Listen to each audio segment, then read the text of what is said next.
الفاتحة. أن الله يتقبل الصلاة والدعاء، ثم إلى أرواح والدينا ووالديكم وأمواتنا وأمواتكم وأموات المسلمين أجمعين، وخصوصا إلى حضرة الروح لمن اجتمعنا هنا بسببه ولأجله، وإلى حضرة النبي محمد صلى الله عليه وسلم. الفاتحة.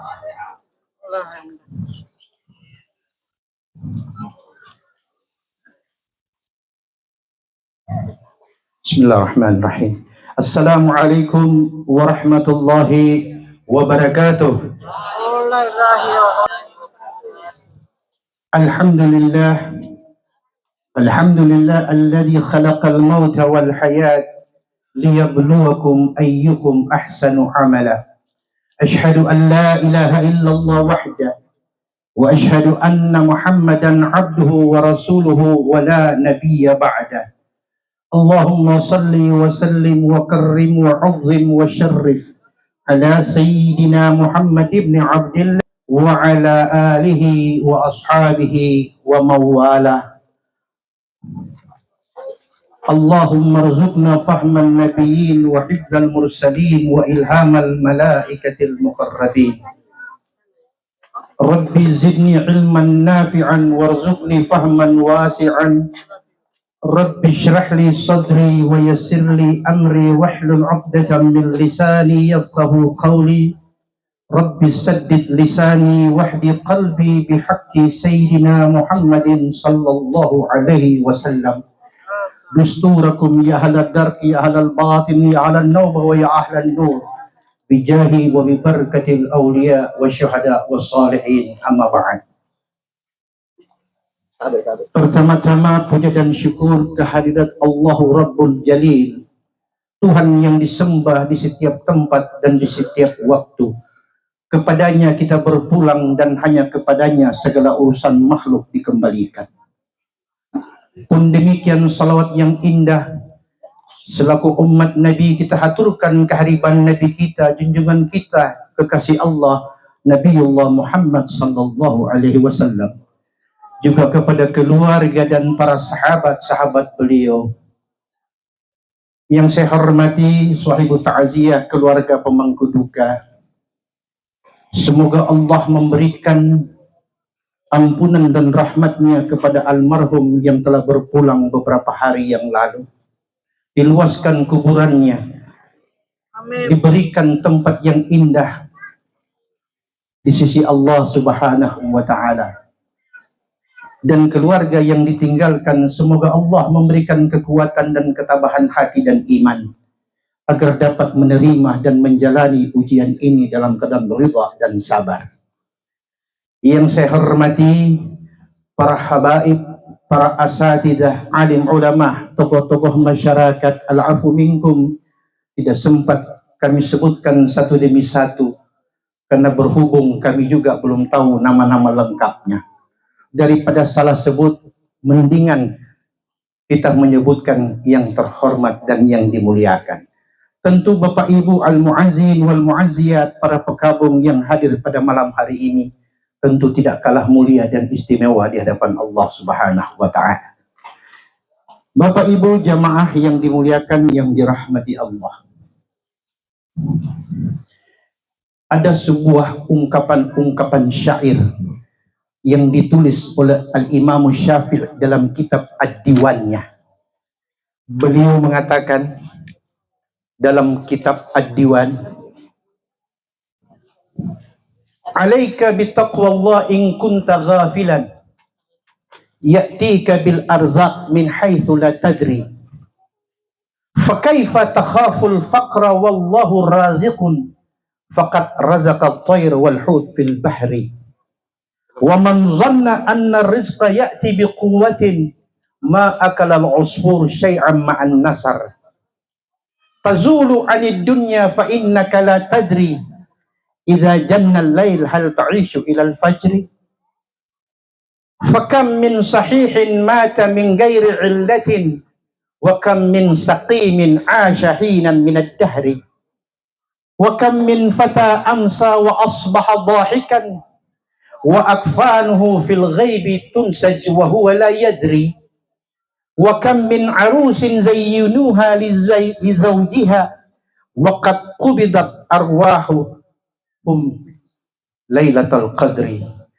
Wa kam min sigharin tartaji tula umrihim wa qad udkhilat ajsaduhum zulmatal qabri. Artinya, jadikanlah dalam kehidupanmu sifat takwa sebagai pegangan hidupmu. Niscaya rezeki akan datang tanpa kau duga dari mana datangnya. Bagaimana mungkin engkau takut akan mendapatkan rezeki dari Allah, padahal engkau tahu binatang di daratan dan hewan yang di laut pun diberi rezeki oleh Allah. Wa man zanna anna rizqa ya'ti biquwwatin, siapa yang menduga, menyangka dan mengira dengan kemampuannya ia dapat rezeki, dengan kejeliannya dan kepintarannya ia mendapatkan rezeki, ketahuilah, kata Imam Syafi'i, niscaya kau akan lihat burung pipit takkan pernah dapatkan rezeki karena burung elang lebih tangkas dan lebih cepat.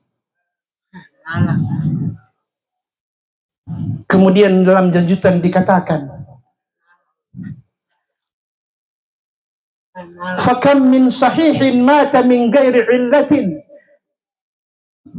Berapa banyak engkau lihat dalam kehidupanmu orang yang segar bugar sehat fisiknya, namun seakan-akan tanpa sebab ia wafat dan meninggalkan dunia.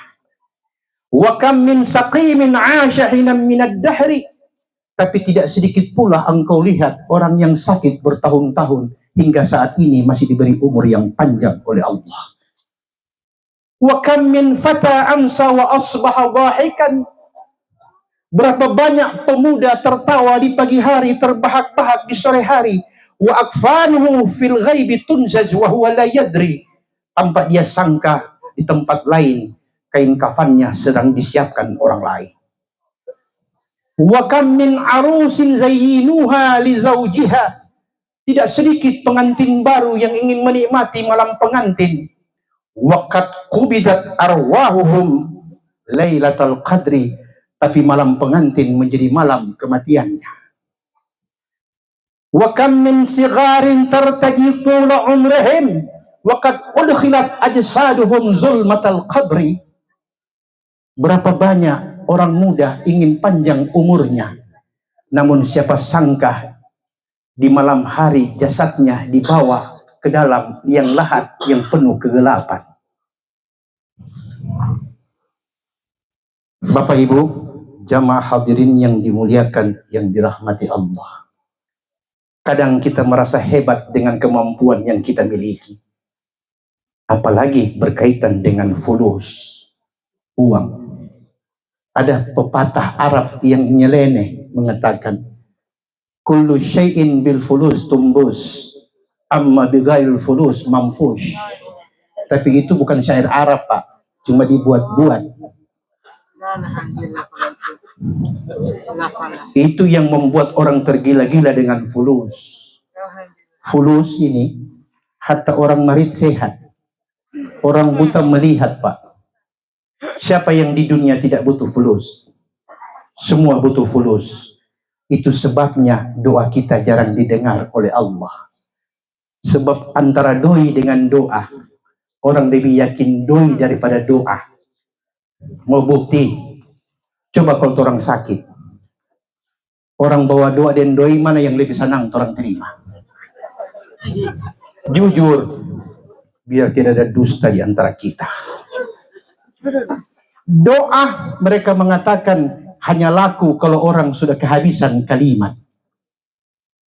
Doi, semua masalah selesai. Orang sakit, doi ke depan, umur ke belakang. Oke. Tapi kalau doi ke belakang, umur ke depan. Cari sendiri artinya. Kalau orang fagar, orang susah yang sakit, ke rumah sakit BPJS antri. Kalau ada fulus, mari Pak di depan Pak, Bapak penomor lebih dulu. Dunia telah menutupi mata hati manusia, sehingga kadang-kadang perasaan sebagai sesama manusia diabaikan. Ini yang membuat kenapa doa kita paling banyak diucapkan, namun sedikit yang terkabulkan. Contoh lain, kalau kita datang sama orang sakit, biasanya kita bawa apa, Ibu? Kita bawa semua yang tidak bisa dimakan sama orang sakit.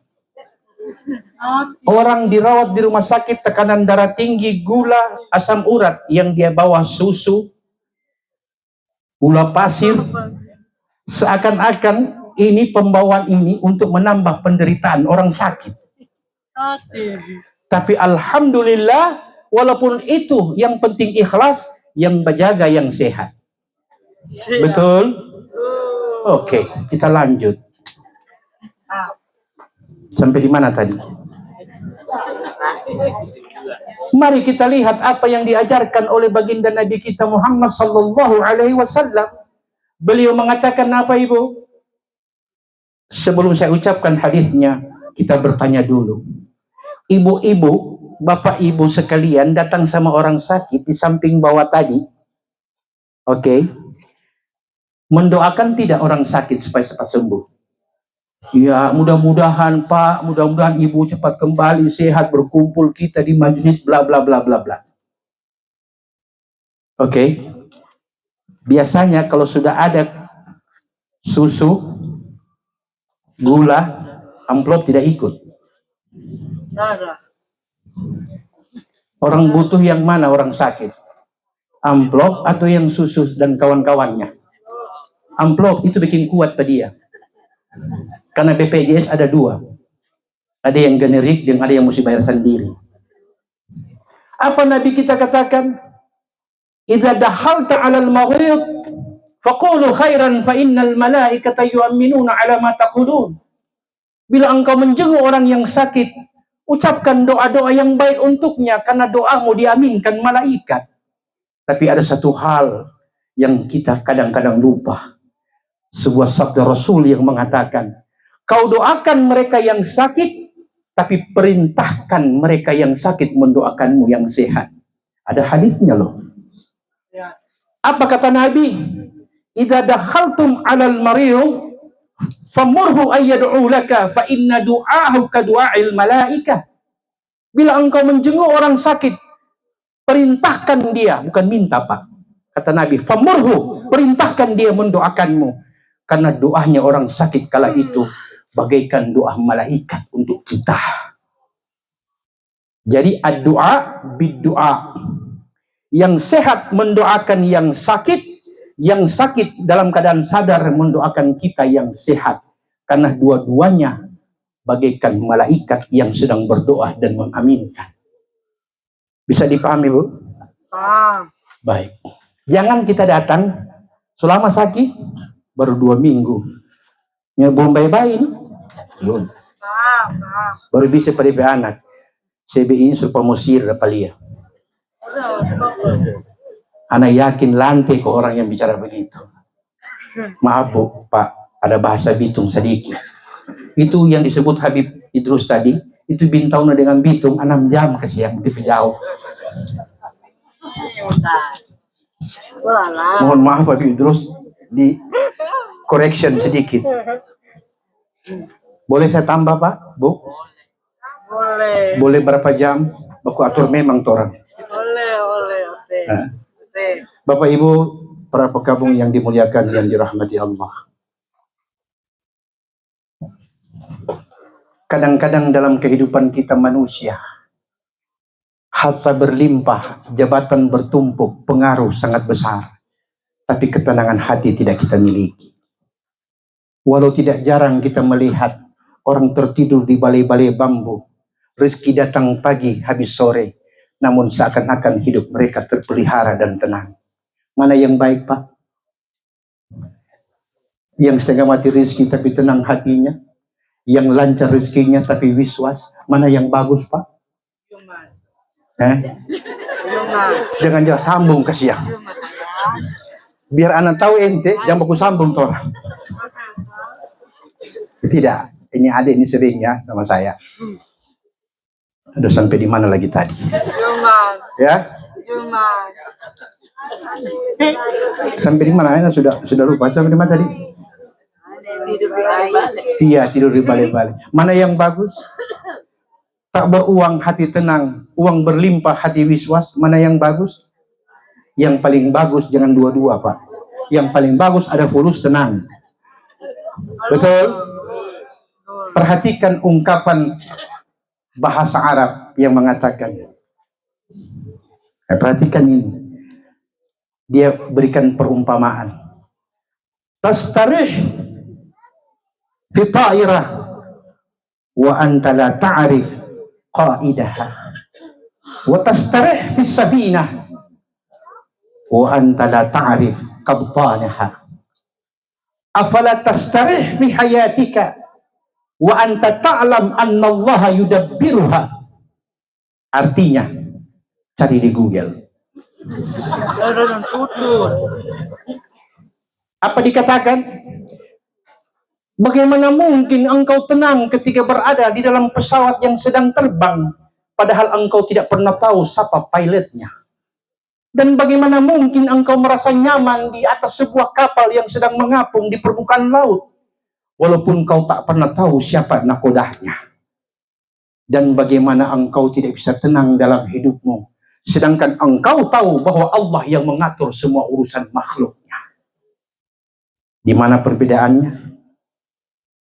Kadang-kadang manusia berbuat sesuatu yang dia tahu tapi seakan-akan tidak tahu.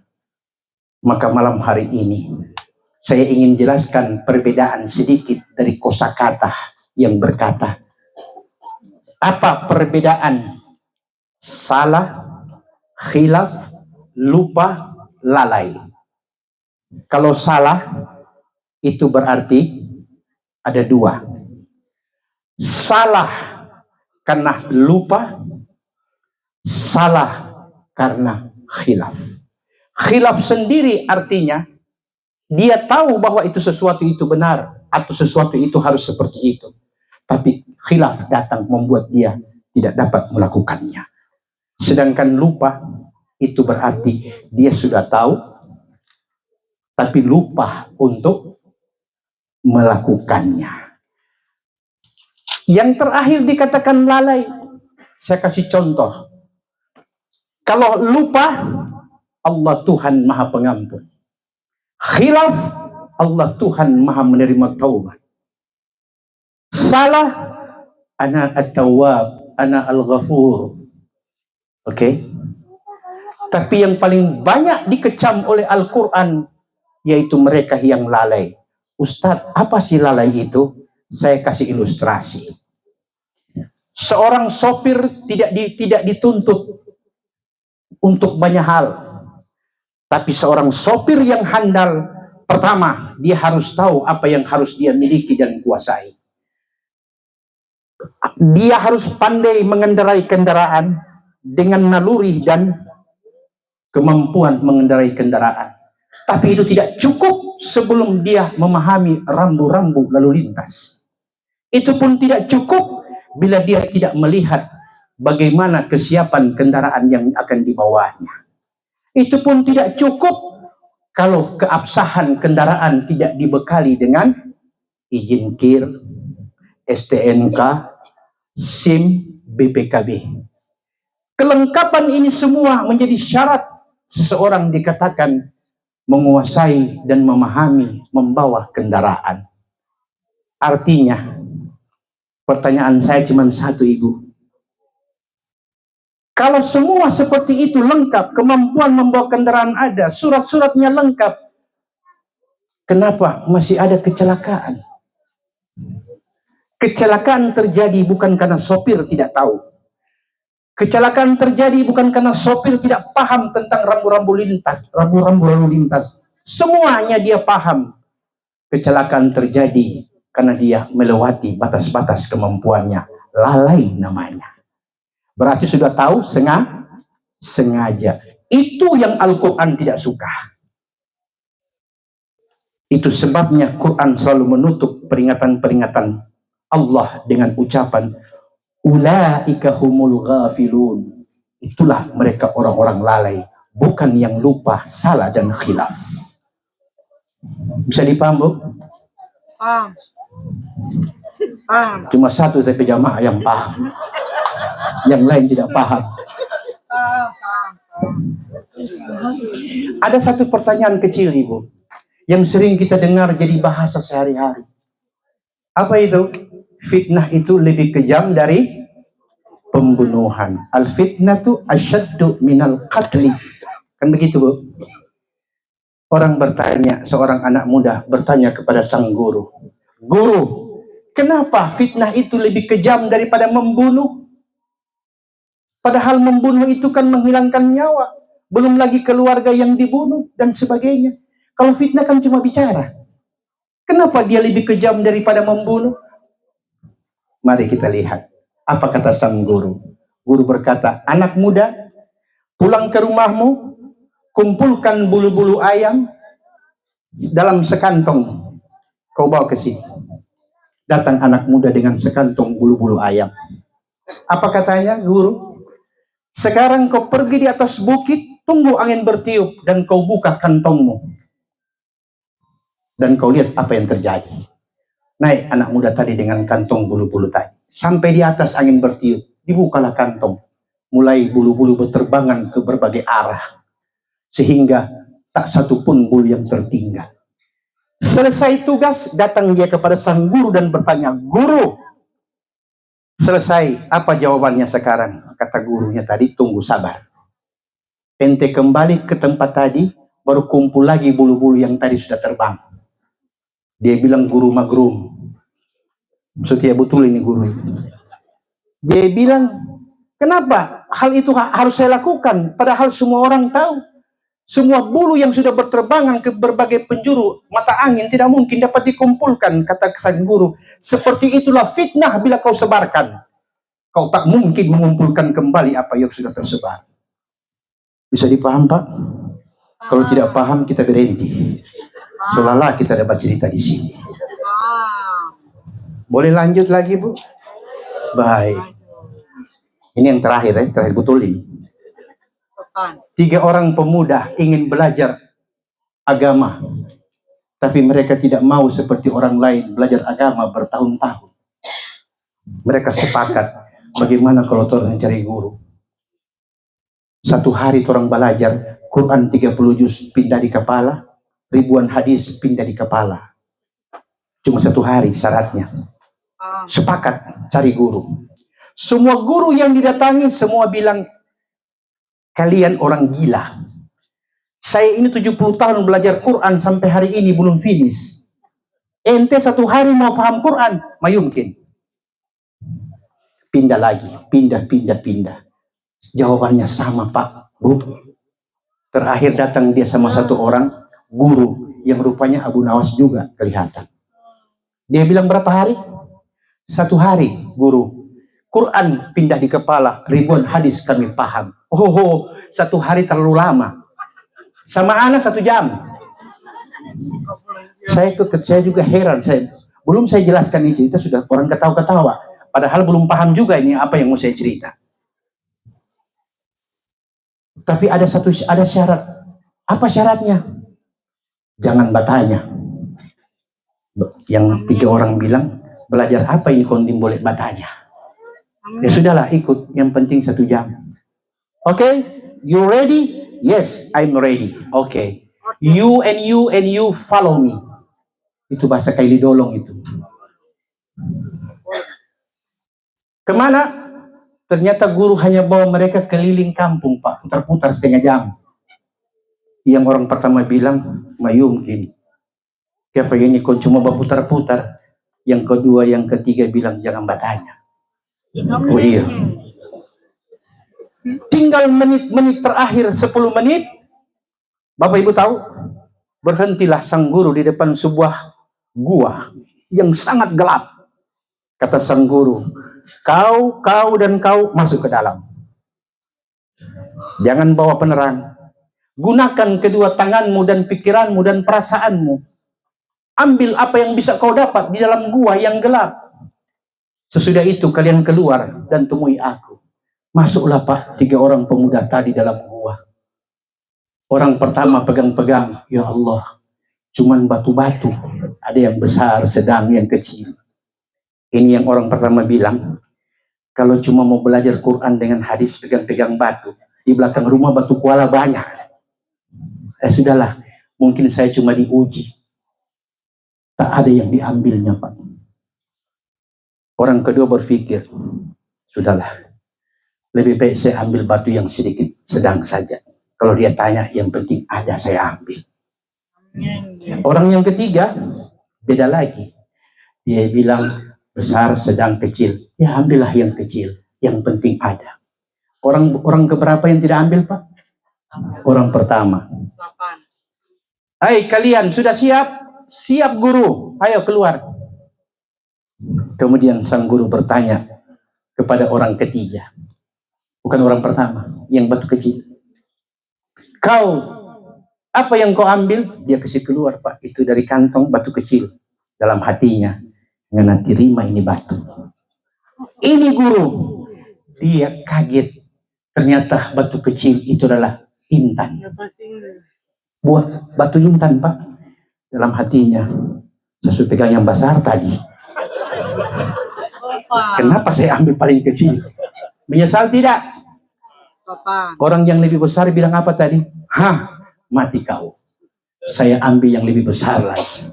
Dikeluarkan. Berlian, Pak. Orang ketiga, melihat pingsan. Kenapa? Biar kecil dia tidak ambil. Guru berkata, wahai anak-anakku, seperti itulah agama, ad-dinun nasihah. Sebagaimana Nabi kita berkata, ma min ahadin yamutu illa nadim. Qalu wa ma nadamatuhu ya Rasulullah? Qal in kana khairan nadima alla yakuna zdada, wa in kana syarran nadima alla yakuna naz'ah. Tak seorang pun di antara kalian yang mati pasti menyesal ketika di akhirat kelak nanti. Bila ia orang yang banyak berbuat kebaikan di muka bumi, di akhirat kelak nanti dia melihat balasan Allah, dia menyesal. Kenapa dulu sewaktu umur panjang dan sehat tidak menambah amal saleh? Dan bila ia orang yang buruk amalnya, kata Nabi, dia jauh lebih menyesal. Kenapa dari dulu saya tidak berhenti bermaksiat kepada Allah? Sama seperti kisah tadi. Bisa dipaham, Pak? Terima kasih, saya tidak paham. Penutup cerita yang terakhir. Paham. Ini cerita terakhir. Kesimpulan dari semua tadi. Ada seorang laki-laki. Ini Habib Alwi bin Mohsen Al-Jufri sudah pernah dengar ini kisah. Tapi cuma beliau yang dengar, yang lain belum. Jadi yang ini saya kasih tahu. Seorang laki-laki di tengah hutan. Di tengah hutan, Pak. Tiba-tiba ia dikejar oleh seekor singa. Dia melihat singa kejar, berlarilah dia. Saat dia berlari, tibalah ia di tepi jurang. Hanya ada dua pilihan. Membiarkan diri dimakan cuma-cuma oleh sang singa, atau harus terjun ke jurang. Kan cuma itu. Tapi apa mau dikata? Saat dia melihat ke bawah jurang, dia melihat ada dua ekor buaya yang sedang baca doa makan. Allahumma barik lana fi ma razaqtana wa qina adzabannar. Dia melihat ke belakang, rupanya singa juga sedang baca doa makan. Kira-kira kalau itu terjadi sama ibu-ibu, ibu-ibu pilih yang mana? Tidak ada yang dipilih? Baik. Harus memutuskan. Dicabik oleh taring sang singa, atau siap dirobek-robek oleh kedua ekor buaya. Karena ada pepatah Arab mengatakan, idza ra'aita nayabal laythi bariza fala tadhunanna anna al-laytha yabtasim. Bila engkau melihat singa mengeluarkan giginya, jangan kau kira dia tersenyum padamu. Allahu Akbar. Sudahlah, daripada itu dia ambil keputusan terjun, Pak. Waktu terjun ke bawah, nasib masih ada keberuntungannya. Ada seutas tali yang menjuntai di tebing jurang, maka disitulah dia berpegang. Apa katanya? Alhamdulillah, ana tidak dimakan singa, tidak juga mendapatkan doa makan buaya. Belum lama Pak, dari dinding gua keluar 2 ekor tikus, hitam dan putih, yang senang makan tali. Maka mulai digigit tali-tali, bergantian. Habis tikus hitam, tikus putih. Dia bilang, Allah maut anak. Sudah ada harapan ini. Dalam kebingungan seperti itu, tiba-tiba dia menengadah ke langit, segerombolan lebah lewat di atas kepalanya. Kemudian setetes madu jatuh di mulutnya. Dia mengecap sambil berkata, Masya Allah, sungguh manis rasa madu ini. Hanya sesaat, dengan setetes, dia lupa ancaman singa, dia lupa juga bahaya buaya. Ibu, Pak, ini tamsilan. Singa yang mengejar, itu kata Quran, aina ma takun yudrikumul maut. Kemana kau pergi, maut akan mengikutimu. Oke. Sedangkan tali tempat kita bergantung tadi itu, itulah umur manusia. Suka atau tidak suka, siang dan malam bagaikan 2 ekor tikus, putih dan hitam akan mulai menggogoti. Dan ada saatnya tali harus putus.